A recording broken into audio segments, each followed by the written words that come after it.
Hello and welcome to Doc to Me. My name is Heather, And I'm Kathleen. and this week we are covering Don't Pick Up the Phone on Netflix. Which sounds like a horror movie. Couple of And things. it kind of is. One, I'm disappointed in myself for not mentioning that our last episode was episode number 69. So mad at. We could have had so many jokes.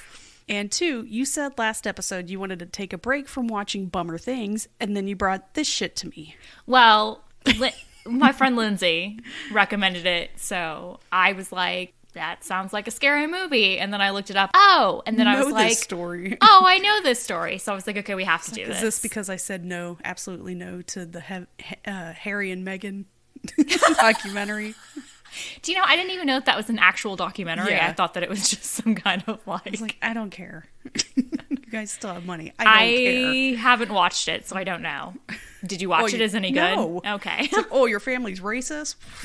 Shocking. Yeah, it's like the fucking royal family. I would expect that there are some racist The British people. royal family. Yeah, I mean, the family not that talk. kept the, like, mentally disabled hidden away. What about all the things that Prince Philip said?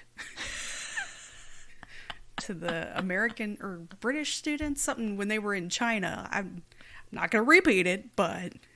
There's been a lot said and done by the royal family. I mean, we all watched The Crown. It's a lot of stuff not even in The Crown, though. So I feel that there is nothing that shocks me, and I don't need to watch it. Okay, so this 3-episode series premiered on Netflix on December 14th of 2022. In the UK, I read, it's known as Pervert, Hunting the Strip Search Caller. Okay, so I thought that maybe there was 2 docuseries, because I think, is there one on, I want to say Hulu or Amazon?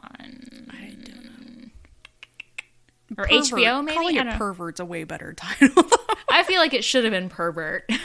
I believe it premiered in the UK in October on Paramount Plus, and then Netflix got the rights for release in the rest of the world. Again, this one is rough. It is That's really... why I feel like you're drinking too quickly already. I am, because it was hard. Like, I definitely... And like I said, I have a backstory to tell too, and so, like, it's Just tell me when you want to tell that, and we can... We'll hash it out, because... Yeah. Yeah. Even having heard the story several times, it's just...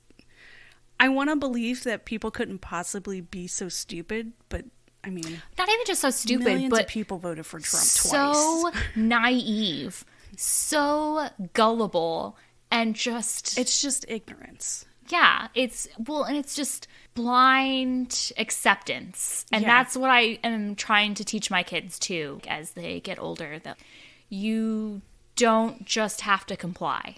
No. This story inspired the 2012 film Compliance, and also a creepy as fuck Law & Order SVU episode featuring Robin Williams. I Ugh. believe that one was called Authority. Have you seen that one? I think I have. Oof. He's good. Well, I mean, you remember him in that one movie with what was it? What movie was in with I want to say like 24 Hours or Less, but that's not what it is. It's the film one where he's the photo clerk. Oh, Patch Adams? I'm just kidding. I know what you're talking about. Death of Smoochie? Is that? No. No, I don't remember. I'm not going to look it up. Patch Adams. I'll look it Like up later. Patch I'll look it up later.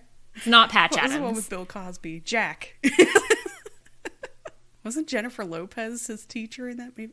We're so off base. No, Okay. was it? God. She's acting again. Did you see that trailer for that one movie that she's going to be in? Yeah, the teacher was Jennifer Lopez. Was it really? Yeah. Oh my God. And then, unfortunately, Bill Cosby's also in it. But they fart into coffee cans. That's fun. Did they sell it for love that millions movie. like that one chick? No. Oh, God. The one from 90 Day Fiancé, who then had to go to the hospital because of her diet, You're just farting too much. which then throws me into Parks and Rec when Jerry was having a fart attack. Okay. All right. We got to focus. Get it together. We're going to have so much editing to do.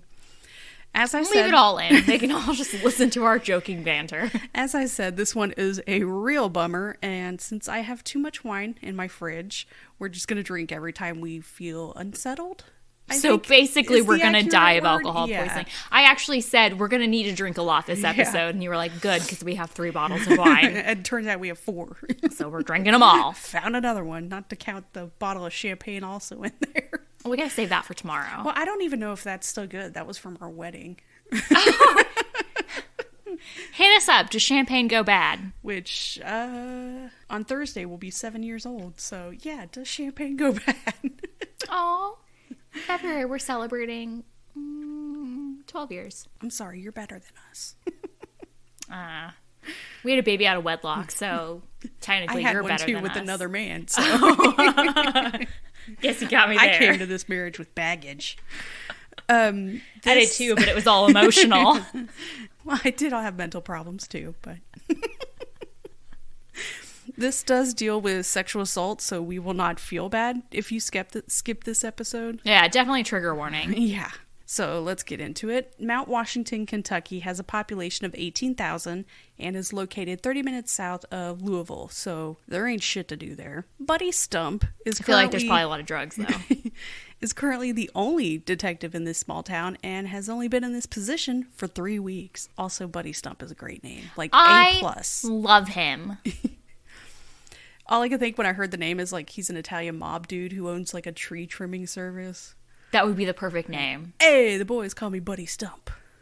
But instead, he's just kind of like this little small town, just law enforcement. He talks about the first time he got the call for, as he refers to it, the McDonald's case. And we'll get to it at the very end, but good. I'm glad it's referred to as the McDonald's case because fuck them. Yeah, like McDonald's had some shit to answer for. So April 9, 2004, Buddy is at home, quote, minding my own business. I love him. I just, every time he was being interviewed, that and the Boston guy, I really liked him too. When he gets a call from the assistant chief to come down to the McDonald's. It's not something that can be explained over the phone. Just come down here. Which is never a good sign. Like, if you're being called to a scene of a crime and you're like, I can't really tell you over the phone, like, you need to get here.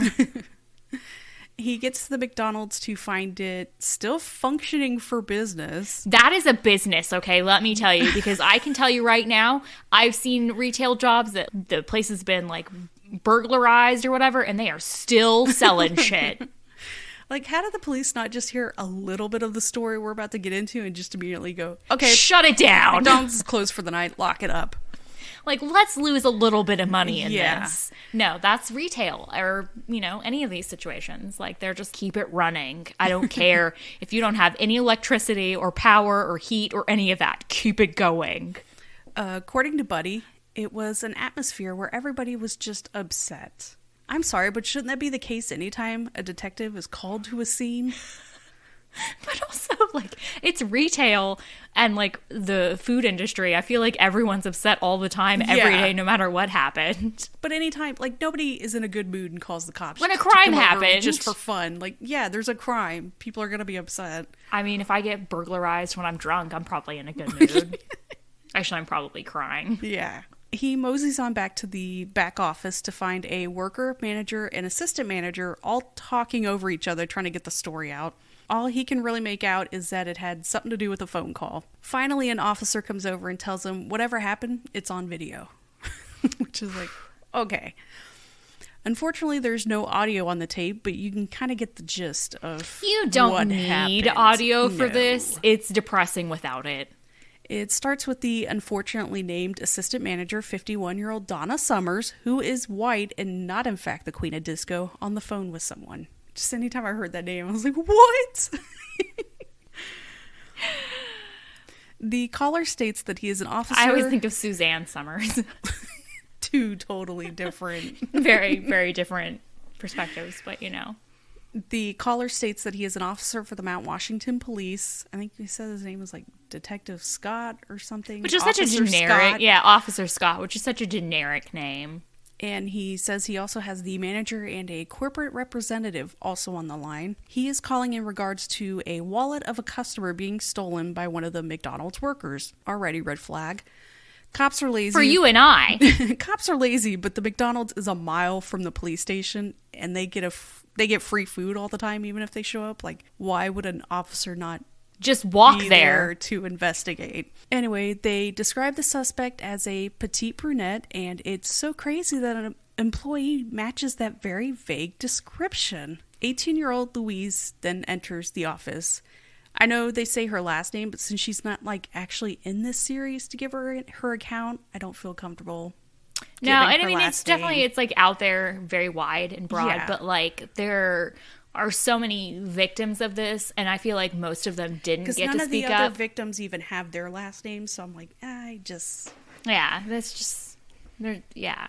Not to mention, I feel that when you're a victim of sexual assault, you should be allowed to have some privacy, and obviously she has not been afforded that throughout the entire years of, so give her a little respect. This poor girl. She was working there because her mom had recently lost her job and had health issues, so Louise started working to help out her family. And more than that, she was supposed to already be off work, but because the restaurant was so busy that day, she stayed late to help with the dinner rush. Which is such a nice person thing to do.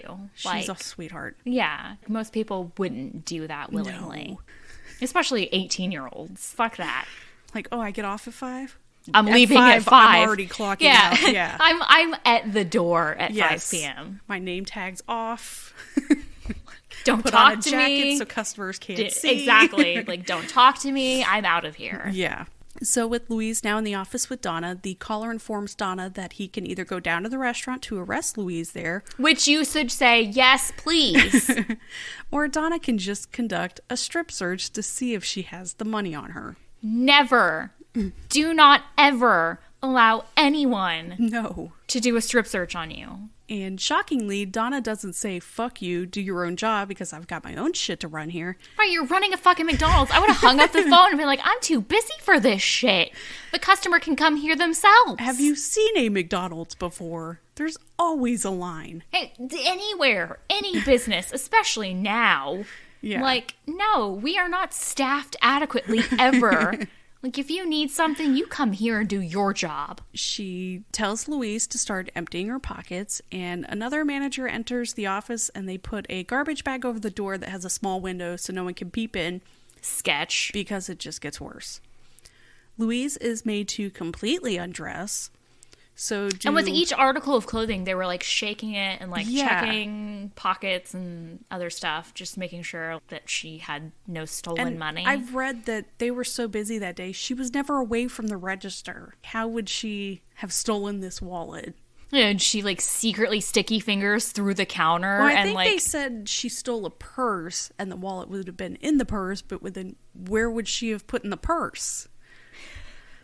None of it makes sense. It's in her vagina, where all stolen things go, apparently. So do they apologize and hand over her clothes and a coupon for free small fries? No, but they give her an apron to cover herself with, bag up her clothes, and place those in Louise's car and continue on with the call. Which doesn't make any sense. Why would they put her clothing? They know that she doesn't have any stolen goods on her. Why would they then take her clothing out of the building and put it in someone's car?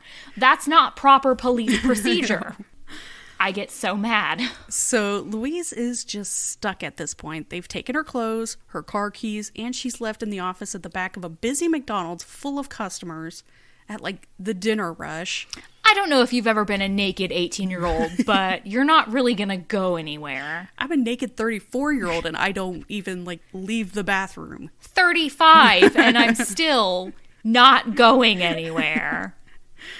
So yeah, not to mention she's 18 and needs this job to help take care of her family. Like, right, so she is going to go ahead and do whatever they tell. If they told her to jump rope during checkout, she would do it because she's a child. Yeah. Like, I don't care if you think 18's an adult. Like, she is a child and she's going to do whatever these adults tell her to do. Especially a manager who's like her boss and she sees as an authority figure, and she is, again, a child who lives in a small town and believes whatever people say. At this point, it's already been over an hour, and Donna... Which is way too much time in McDonald's time. Like, and holy fuck. Do you know how many people they could have served in the drive-thru? And Donna and the other manager need to get back to work. Here's where something gets left out of this story. I don't remember seeing it in this, but I know I read about it. The caller tells Donna that she needs to get a man that she trusts to continue with this search, so she first asks one of the restaurant cooks, Jason Bradley, to watch Louise. The caller orders Jason to remove Louise's apron and describe her body. He refuses to do so, but also doesn't call the fucking cops. Also, why would the police be asking you to get a trusted male? Mm-hmm. In female strip searches, like, they wouldn't have a male officer alone with the woman. No. They would have a female. Doesn't make any sense at all. Why would he just be like, hey, do you got a dude in your life? Someone you really trust. Donna then calls her own fiance, 43-year-old Walter Nix Jr., if you know anything about crime and sports. Never a good sign. To help watch over Louise. And for the next 2 hours, Walter... I think this might be the first time that you're shaking the table and it's not me. Oh, sorry. No, I totally get it because I do it all the time. I'm getting so angry already. It's like the anxiety shaking. And for the next 2 hours, Walter and this caller basically further torture Louise. I don't know any other way to describe it other than torture. It is fucking hell because she can't leave. She literally cannot leave. I mean, I don't know anyone that wants to run out of a McDonald's in a apron that doesn't even cover anything. Yeah. Surrounded by people that you know because this is a small town where she lives. Just keep drinking. Keep drinking. Gonna keep drinking. Louise is made to remove the apron and perform jumping jacks or star jumps for international listeners. Are they really called star jumps for international? Wow. To try and shake loose this supposed stolen wallet. I don't know how loosely or how tight her vagina is supposed to be, but like, where could she possibly hide it on her body? If you can fit a wallet in your vagina or your asshole, that's yours. You get to keep that. I think we all could agree on that. You've earned it. Not that Louise did that, because in case you haven't figured it out, there's no stolen wallet. No, she didn't steal shit. I'm just saying I'd rather just deal with going to the DMV for a new ID rather than using one that's been inside someone's orifices. But maybe I'm the weird one. It makes me think of that episode of Broad City when she's keeping the weed in her vagina. Yeah. No one does it, but, you know. Throughout all this time, Donna is still coming into the office from time to time, and Louise is made to grab the apron to cover herself. Which just, like, how do you not think that that is something shameful that you're not supposed to be doing? If you are making a girl take her apron off, but you're making her cover herself back up abruptly whenever, like, someone comes in, you know that you're doing something wrong. So all Donna sees is Walter still on the phone with the officer and Louise just standing there with an apron. Which, again, it's been hours and the police are a mile away. It doesn't take that long to get an officer on site, even when they're busy. So she's walking in and out of this situation for hours and still doesn't question any of it. It's ridiculous. Even more shocking is what Walter does. The caller then tells Walter that he needs to check if Louise has been drinking, so Walter needs to kiss her. What does that have to do with theft? She's been in this tiny room for hours. If she had been drinking, it's gone now. You would have been able to smell it. Not to mention, she's done physical exercise. Yeah, you would have smelled it on her breath. It makes no sense. It's a small office. These are middle-aged grown adults falling for this. That's what I don't understand. These are adults, like full on, have a mortgage, have had kids potentially, gotten married potentially. Donna Summers is 51. She could be a grandmother. Exactly. I don't understand. 18, I understand. You're gullible. You're new to the world. You're still a child. Like, you are going to believe whatever these older people tell you. But fucking 51? If you believe that, you are a criminal. So, yeah, for him to be able to check if she's been drinking, he needs to kiss her. When Louise refuses to kiss him... Which also, by the way, is not how police conduct a breathalyzer. Like, I don't know if you've ever been pulled over.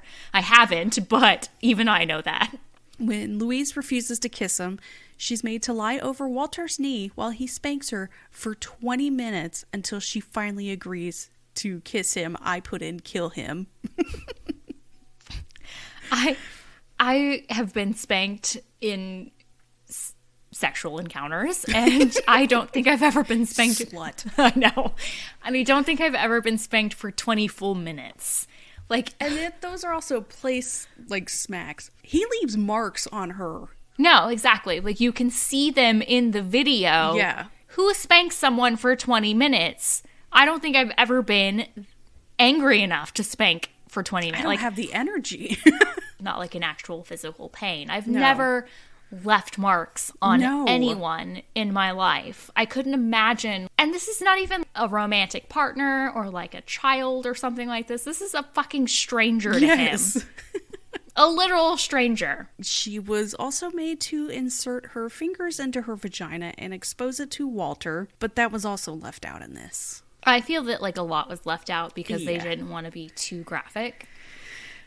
I mean, when you think about the fact that like she was sexually assaulted, Yes. like it goes beyond what you are going to see in like the docuseries or read about in like some tiny Yeah. little articles. Take a big drink now because Louise is then told to perform oral sex on Walter. What the fuck? Which I would like to say is not standard police procedure. Oh, not at all. That and is- also, he's not an officer. That as well, but also, what the fuck does that have to do with stolen goods? I don't know. It doesn't make sense. You don't know this person on the other side of the phone. You've never even seen them before, but because they said that they were a cop, you just go along with raping someone because the person on the phone said to? It doesn't make sense. Like, you don't even have a gun to your head. It's No, so you're insane. you're not even being forced. You could simply hang up the phone. Yeah. You could say, "You know what? I don't feel comfortable. Send an officer." Hang up the phone. You could hang up the phone and call the police back, but Yes. you don't do that because you yourself are a fucking pervert. Yeah, just I'm like saying pervert, but that's not what he is. He's a fucking predator. Like, he makes me so angry because he himself is a criminal. yes. So after that, Walter gets the fuck out of there and calls a friend to tell them, quote, "I have done something terrible." Oh yeah, Walter? Because he knew what Yes. he did was wrong because he's a fucking grown adult. It makes me so mad. Oh my God. Buddy says once he got to that part of the tape where the rape occurred, he ordered an officer to go to Walter's home and arrest him. Right. He left because he knew he did something Yes. wrong. He ran from the scene of the crime. So with Walter gone, Donna is told to bring in another man that she trusts. So she drags in the off-duty maintenance worker, Thomas Sims, who was just there because he wanted a dessert. Ooh, that McDonald's ice cream is good. Ooh, This the dude- parfait. This dude is only on the phone for a second before And he he realizes literally- it's a hoax He literally says no. and tells Donna. So after 3.5 hours, Donna finally decides to call a higher level manager who the officer had said was on the line with him. That's the other thing. You have these You other have these people managers- on the line and they're they not never say a saying word anything. You don't talk to them for directly 3.5 and say, hours. hey, should I have this McDonald's 18-year-old employee perform oral sex on me? Like, is that what you want me to do as McDonald's? No? Okay. It's fucking mind-blowing. I just can't. I can't. So she calls the manager I can't so much I'm throwing shit. who, God damn it. Sorry, I'm just like disrupting you so So much. she calls the manager who wakes up to answer the phone because she had been asleep the whole time. That's right. Not on the phone call. No, not on the phone call. Uh-oh. Now knowing for certain it was a hoax, the caller hangs up and the police are contacted. So fucking pissed. Buddy sits down with Louise to get a statement from her and not only recognizes her as his neighbor, he grew up with her dad and was friends with him. So, you know he's going to fight like hell on this case. Where do you even start in a case like this? As No, a cop, exactly. A Like, detective. It's a nameless, faceless person on the phone, but also when you think about it, it's not even just that person because everyone who was there committed a crime. It's just Well, the next day, Buddy sits down on his computer and just does an internet search for McDonald's strip search and just finds a ton of articles about the same story happening all over the country. which what the fuck? I can just see him like that one finger at a time type. Like clacking. Nope, back. Backspace. He accidentally like image search and like And that picture of the old lady looking at a computer for the first time with, like, With the her computer- holding with her the glasses. Yeah, I imagine that. good old Buddy. I don't think there were any as severe severe as this case, but there were some that actually went through with the strip search. The earliest report they could find was from 1994, so this should have been happening for 10 years. I was 7. I was 6. Just for reference. Just all over the U.S., Just gotta spread it in that you're younger.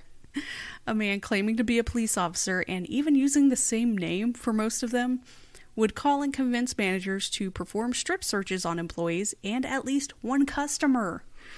Which is like so mind-blowing, because how do you visit a business and you're like, yes, you can strip search me? Like fuck you.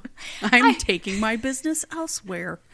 I will never visit this place of business again. I will tell all my friends. I'd like to speak to a manager, please. No, a manager above you. Just all the Karen. That's the only time you could be a Karen. I just don't understand. Like, if I was ever anywhere buying shit and someone was like, I need to strip search you because someone just called and said that you fit the description of someone who stole some stuff, I'd be like, fuck you. Fuck you. Like, turn around and walk out. I would leave so fast. Like, I don't even understand like how this happens. Most often, it happens to fast food joints and sometimes grocery stores in these small little dinky towns. Just searching online, Buddy finds 73 incidents in 32 states. And but you know there had to be so many more that just were not reported. Exactly. Buddy initially thought the call came from a payphone across the street so that the caller would be able to see inside the McDonald's and also keep an eye on the police station down the road. But now knowing how extensive this crime spree was, there's just no way that would have been possible. It wasn't someone local. And cell phones are still not a huge thing at this time. iPhones wouldn't be around for another 3 years. Good old iPhones. I know I had a cell phone at this time, though, but, young hip. Oh, 2004? Yeah. Yeah. We would have been high school age. So I didn't get my first cell phone until I was 18. Oh, what a loser. I know, but I was homeschooled, so I was a loser. Yeah, who are you going to call? Exactly. My mom. I lived with her. Hey, Ma! Yeah, and was I 18? I think I was 18. In 2004? Yeah. Oh, when you got your phone. When I got my phone. No, I was not in 2004. No, because I was 13 in 2001. Well, 2004, you would have been 17. Maybe because I would have been 16. Maybe I did have a phone. You know what? It was 18 because I didn't get my driver's license until I was 18. Me too. Because I had a serious car accident and I was a little traumatized. Oh, mine was because my dad had one eye and he lost it in the car accident, and that kind of scared me. Oh. So we were both traumatized. Yeah. Mine was because I was in an accident, and yours was because your dad was in an accident. Even though he did fine driving with one eye. He drove fire trucks when he was a volunteer firefighter. Yeah, so I didn't get mine until I was 18. And I remember being so embarrassed that I was in driving school with, all these 16-year-olds. Oh, honey. And during that time, you could do the at home where your parents were supposed to teach you and you just watch videos and never had to take a driving test. No, because my dad had me drive with him one time and I nearly crashed into a tree. That's what I'm saying. I never drove with him. I just watched videos and, played video games growing up. Need for Speed with the wheel. And I think it was even with some kid that I had a crush on because we had gone to school before high school. No, I wasn't paying attention. Of course not. It was Miss Keys, so So yeah, you didn't pay it. I remember having her in history and she learned nothing. She would have us drive through drive-thrus and stuff. That was the class I was in, was Miss Keys' history class when 9/11 happened, and we didn't do shit. They told us to turn the TVs off. She slowly closed her door and turned the TV volume back. Up. Yes.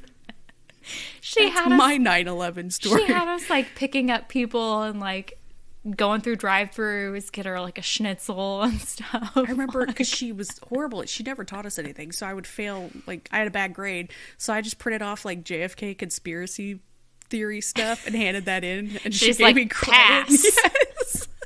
She was the worst teacher. She really was. She remembered my brother, but obviously she had never had me because I didn't go to public high school, and so She didn't remember me at all, but she's just like, oh, okay, like, I know your brother, like, and so, yeah, we would just, oh, God, and I remember she thought I was dyslexic because I would mix up the turn signal, and I was like, no, I'm just nervous. Anyway, yeah, so maybe I did have a phone. I don't remember. But, and also, we tied it to 9/11. What the fuck? Yeah, we just went full circle. This is why we haven't drank in a while. No, because we get too fucking wild. Okay. I don't want to compliment the Predator, but it was really smart to call these businesses in small towns. People tend to be more conservative and put more respect into law enforcement, so if someone says they're a cop, they're going to be more believed. Not to mention, jobs are harder to come by, especially for young people, so they're going to be filled with ignorant people who are going to do whatever it takes to not only follow what someone with authority says, but to do whatever it takes to keep their job. Not to mention, no one's going to think to fact check. No one's going to be like, okay, let me hang up and call the police station back. No one is going to look further into this. It's just sad when people who are in their 40s and 50s fall for it. Talking to you, Donna Summers. They then go on to Blackfoot, Idaho in 1999, where another call took place. Elizabeth tells a story about what happened to her. I feel so bad for her because, like, ugh. And I really hate the editing in this. Continuously throughout her story, when she's like spilling her heart out and all this, they switch between her regular voice and then to edit it to where it sounds like she's speaking over a phone. Why? So weird. It was a weird choice. It'll switch back and forth during the middle of a sentence for no reason. She was 16 and working at a pizza place when the call came in to her manager. A police officer was on the phone accusing a server of stealing a customer's purse with $50 in it. Fucking $50. Like, fuck you. You're not taking me naked for $50. And I guess the manager just assumes it's Elizabeth, even though she says she didn't match the description. Yeah, she said that her hair color didn't match and her height didn't match. Yeah. Was she just the only female working there? Yeah, they were just like, must be you. Maybe they just were misconceived. Like, I don't know. So it starts off the same way as the Mount Washington call. She's asked to get undressed and to have the manager describe her body and her cup size, which is when she starts to fight back a little. Which, again, like, why would you need to hear the description of my body if you think I stole something and you know it's me? And I'm drinking. Jesus Christ! Okay, it's only a glass. And then hero co-worker Derek comes into work and sees the pizzas are starting to back up and no one is working. He's like, what's going on? So he goes to the back to check what is going on. He's only 22 and he knows whatever going on is not the correct procedure. No, he's like, what the fuck? What are you doing? What cop would over the phone authorize a manager to strip search an employee that's also a minor? Yeah, that's all kinds of illegal. And I want to know what's up with the manager because Derek said he immediately thought the manager had something to do with the call. Well, first of all, he's a manager of a small town pizza place. He's probably sketchy. He thought the manager was like in on this little scam. Of course, once more stories come out about this happening in several other places all over the country, he knows the manager had nothing to do with it. But what's up with that manager that right away he's like, oh, he's in on this? First of all, anyone that's willing to strip search a minor in your place of business is sketchy. Elizabeth gives a statement to the police and nothing happens. We go back to 2004. You know I love the back and forth jumping timeline stuff. Yeah, it was a lot of confusing, like, mindfuck. Stop Whiplash. doing that. I hate it. This time to a Wendy's in West Bridgewater, Massachusetts, or Massachusetts, as Buddy Stump will say later. Did you catch that? Of course I did. Got family there in Massachusetts. This time, a female manager was talked into strip searching a male employee and fondling him. Which, good to see that it's like an equal opportunity. Sexual assault? Yeah. Good job. Which, I'm not serious, but like also, like... They are victims. Of course they are victims. They are always believed. But it's good to see that he was an equal opportunity predator. Detective Sergeant Victor Flaherty is given this case, and he says, this case is bizarre. I love him, first of all, because I have family in Massachusetts. You just love that accent. Like, yeah. It's so bizarre. I love the Boston accent. It's also kind of crazy that between all these cases, only 2 cops seem to take it seriously. Well, and that's I think why I like them so much, because I feel like we're already not big fans of cops, so seeing cops like do their job, I guess. Well, and I think it's really all it takes. Maybe I also, because like from experience, I feel like it's commendable that they saw this for what it was. Yeah. And did more than because there's a guy later on I hate who just refers to it as a prank call, and I'm like, dude, just back to our pal Buddy. After the call ended at the McDonald's, a coworker was smart enough to use star 69 to call back and get the phone number of where the call originated. Man, we used to think phone technology was so crazy back in the day. I know, it's star 69. And now I can just use my phone to watch a video of Kelsey Grammer falling off a stage and yelling, "Oh, dear Lord." I love that video. I know he got like really hurt, but it's the way in the middle of falling. "Oh, dear Lord." It just makes me laugh because I remember like a couple weeks ago, just before Christmas, when I was at Walmart and I was like having a mini panic attack because it was so crowded. I touched a box with stockings and like the whole shelf fell down with all the stuff. And I just screamed out, "Oh, Jesus." And some guy comes rushing over and like tries to help me fix things. And he's like, "I heard you call for Jesus." Just like... Side note, look into Kelsey Grammer's family because that man is cursed. He really is. Didn't he have like a sister murdered? He had a sister murdered. I think his stepdad or his dad and his brother got eaten by sharks possibly. Okay, what? It's insane. It was a stepdad because I see why he drinks. His real dad, I think, was a cop and got killed in the line of duty. And then his new stepdad and his brother got eaten by sharks. It's insane. Okay, eaten by sharks already is just like insane. But also having his sister murdered, like it's fucking just like a mind fuck. Family is cursed. Anyway, God, what are we at? Like 2 hours. 45 minutes.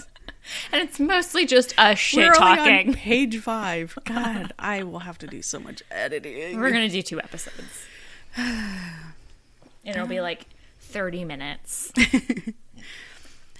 It's a mango burp. Oh, dear Lord. Anyway, Buddy. Lord. Oh, Lord Jesus. Yeah, because he's just in the middle of talking, like giving this story, and then just, "Oh, dear Lord." And you can tell he's like really hurt. Like, I think he broke his wrist. Oh, dear It's just the expression. Oh, Jesus. Oh, dear Lord. Anyway, Buddy gets this number and tries calling a couple of times, but just gets a busy signal. A busy signal. Busy signal. Just gets a busy signal each time. Ooh, there, did it. He calls AT&T to see if they recognize the number, and after an hour and a half of being transferred around between different AT&T employees, which, been there, he's finally told that the number belongs to a prepaid calling card. Man. The good old days. That and that 1-800-CALLATT with Carrot Top. Oh, God. My kids don't even know who Carrot Top is. I feel like I need to introduce them. Yeah, I was talking to Andrew. I was like, "You remember that commercial, the 1-800-CALLATT?" He was like, "Maybe." Fuck you.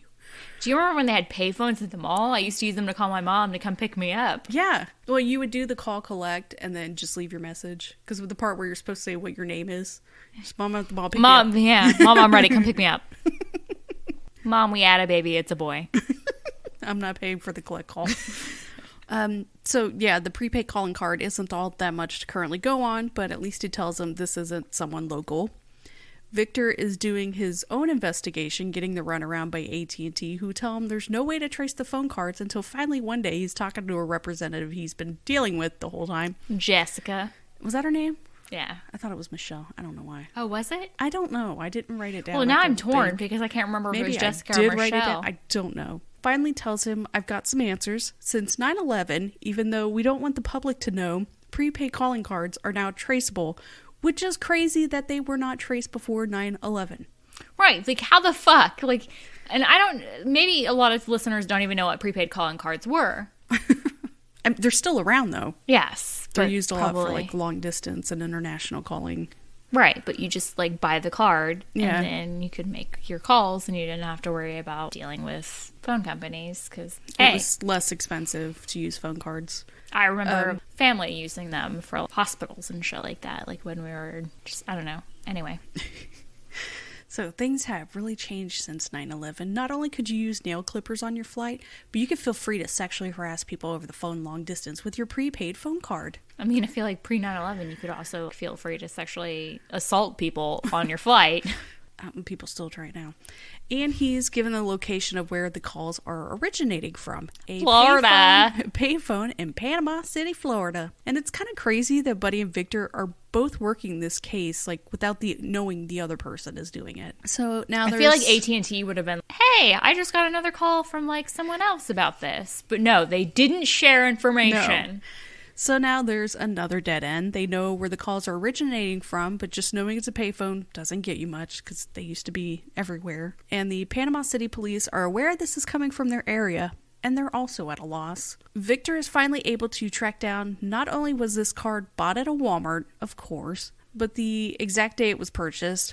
I don't know if you know this, but Walmart's a pretty big company, and pretty big companies love surveillance cameras. Unfortunately for him, it's some pretty shitty footage. It is really bad. Not only do they not have any cameras at the register, it's still on VHS at this time, so the quality is garbage because they just reuse the tapes over and over again. So and it's just scanning through different points. It's just like 5 seconds here, 5 seconds there, 5 seconds here, 5 seconds there, 5 seconds here. Like, it's just fucking skimming through different photo vantage points. So finally he gets a call from Buddy Stump. I guess Buddy Stump had also figured out it was Panama City, called the police there, and the police are like, oh, we just talked to a detective from here. There's another guy who is also looking into this.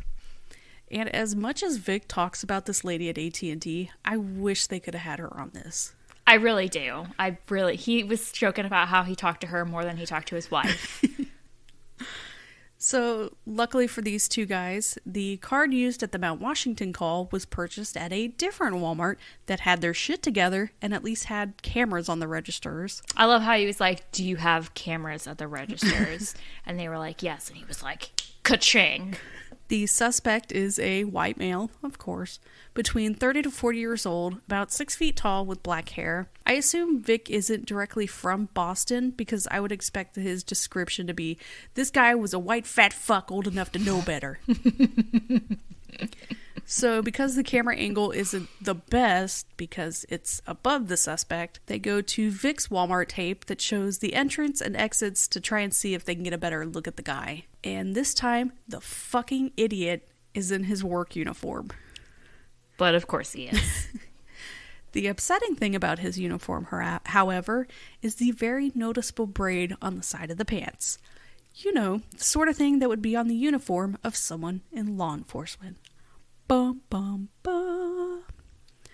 All this information that we just discussed in this episode is just the first episode of the show. That is insane. It is so much information. It is a lot. Okay, we are, 52 minutes. We'll do a part 2. There will have to be a part 2 because there's just even more to go And I'll tell through. my story in part 2. You want to do that? Yeah, I'll do that. You want to start it with that? Oh, God. Yeah, okay. I'll do it. You've already been drinking a lot. Just get it out. I've had like 2 bottles of wine, probably. But I like how you look at a bottle like you're going to say half a bottle, 2 bottles. I've had 2 bottles. Well, actually, probably just 1 bottle because you've been sharing it with me. So anyway. And it's been over like an hour, so. Yeah, it dissipates. Very quickly. Yeah, it evaporates in my system. Also, I cheated on Jason and got hibachi to go. Oh, okay. And so... What if that was just the secret, just out of nowhere at the very end of an episode? I cheated on Jason.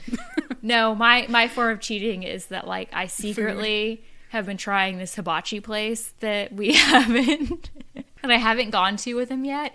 And so, like, I get it to go, and then I, like, secretly eat it in my car. Then you have to get out of the car, throw it in the trash can before anybody comes out. Exactly. That's what I do. Like, I've done it twice now, and I don't feel wrong, but I do feel wrong because I have to hide it from him. But I feel safe because I know he's not going to listen to this. Yeah. So he's not going to know. I've eaten that Osaka hibachi like twice now, and You it is dumb bitch. Delicious. So good. So then when you guys go there, you have to go, let me look at the menu and see what they have. And be like, I don't know. Oh, this is pretty good. We'll have to come here again.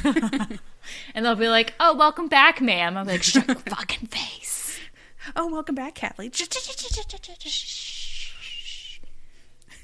You have to go, oh, hi, thank you, and then look at the name tag.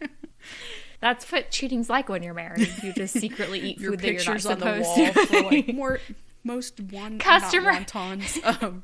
Customer Crab of the month. ragoons. Yeah. Most crab ragoons eaten in a sitting. It's fucking delicious. Their clear soup, the bomb. Anyway. That was an additional 2.5 minutes. You're welcome. Goodbye. We will be back next week for the conclusion. Of don't pick Don't up the pick phone. up the phone. I forgot what it was. I was like, pervert? No. Pervert. Don't pick up the phone. Pervert. Okay, thank you. We'll be back. Goodbye. Thank you for listening to Doc to Me. The opening music is by Twisterium. For comments or suggestions, we can be reached by email at doctomepod@gmail.com. Find us on Twitter at doctomepod and find a link to our Facebook group in the show notes. Thank you.